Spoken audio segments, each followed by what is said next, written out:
Kay unsa may ihatag sa Dios nga reward sa usa ka servant kung magpahari-hari siya.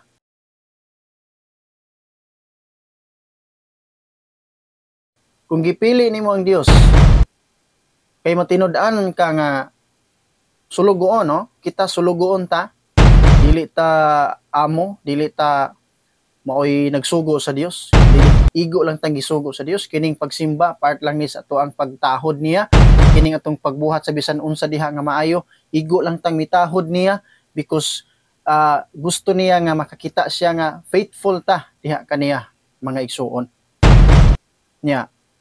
Unsa may ato ang buhaton? Magpadayon ba ta sa dili mao? Dili mga igsuon. Ato ang buhaton ang maoy insakto sa tubangan sa tumbuhi nga Dios. Mao bitaw na magsusi kita sa iyang pulong. Kinaadiha ang mga instructions. Naadiha ang mga kaalam na makahatag na tuog mga ideya, mga maayong mga direksyon sa atong kinabuhi.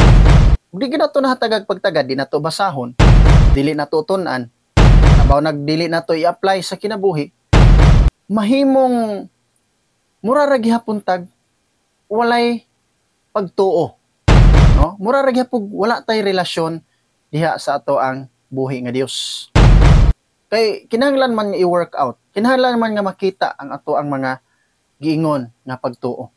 Ingon gani si Santiago, patay ang pagtuo kon walay buhat. So importante gigayo nga doon na kita ikapakita. Being faithful sa ato ang pagka-servant. Nunduban servant ta. Dapat natay ikapakita mga igsoon. Kay unsa may ihatag sa Dios nga reward sa usa ka servant kung magpahari-hari siya, no?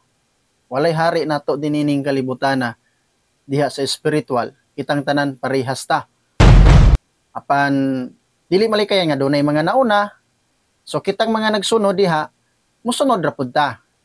Kung unsay dili maayo, dili po nato paundayunan, dili po nato sundon. Katong maayo nga giingon sa pulong sa Dios, mao to itong sundon.